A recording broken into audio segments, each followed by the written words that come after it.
3 years ago, I really was struggling with my identity. And I thought it was just a phase. I thought that I was just a cross-dresser. And I thought that I could just live as a guy. My stepdad outed me about 3 months ago, so it's fairly new and setting in.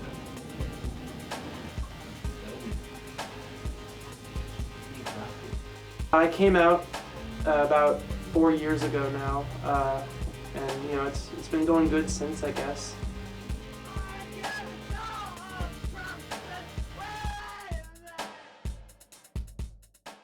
I've actually studied piano in school, went to Indiana State University.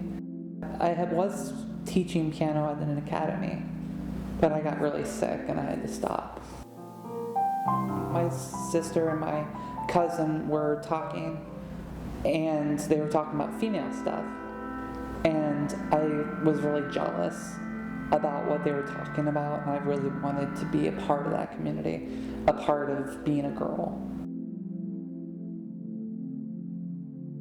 I remember when I was 7 years old telling my little sister, Charlotte, I think I should have been born a little girl, and that stuck with me. My mom is, she's working through it. She's adjusting to the idea that she's got 3 daughters now instead of 2. My stepdad, he's like, no, you're a guy.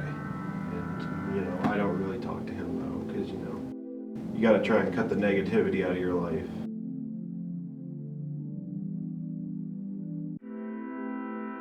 Well, I'm in 2 bands outside of school, Cicello, a crust punk band, and Sonora, a pretty sick experimental rock band. Heard they're playing pretty soon. So I do a lot of stuff, just kind of whatever occupies my time.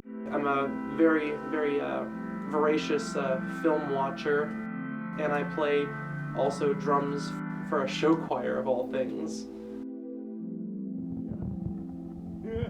Being transgender just isn't overnight. It's not one of those things that you just wake up one morning and you decide, oh, I'm gonna change my gender. No, it's not a decision that you make. It's something that over years that you start to realize. Most of the challenges I face are kind of internal ones, because to say that my mental health is a wreck would be a complete understatement.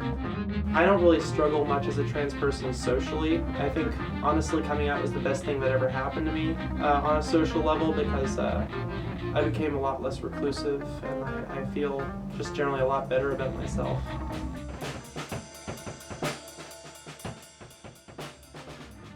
I'm petrified of public restrooms. I don't use a men's room, and I don't use a women's room. I try to use the bathroom at home or at like a friend's house.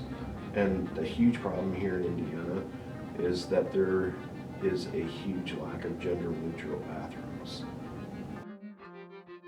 I'm not happy that people want to find me $1,000 for going to use the toilet, but to say that it's the biggest problem that we face, I wouldn't say it's that.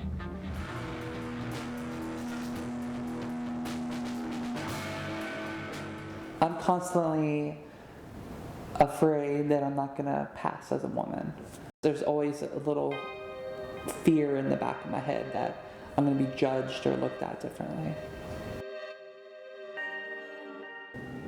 I would like to see myself accepted as a lady, and I would expect people to treat me equally as other women would be treated, because I don't see myself so much as a trans woman. I see myself just as another pretty lady.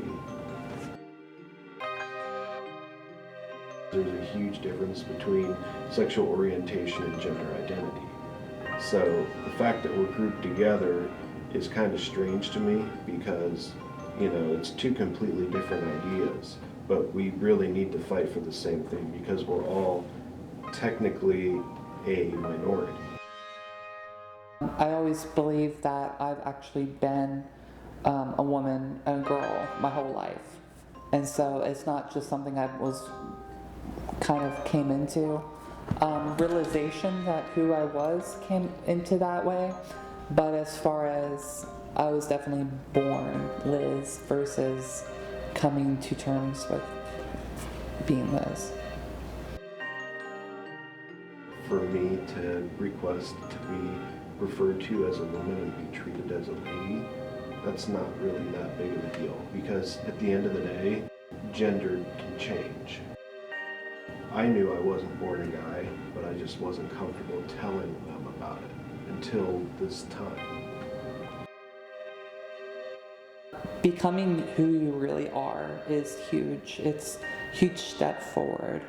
And a lot of people can't do that. Even if they're not trans, a lot of people can't be themselves because they're afraid of other people rejecting them or not liking them. Something that really helps as a trans person is that you're able to be yourself.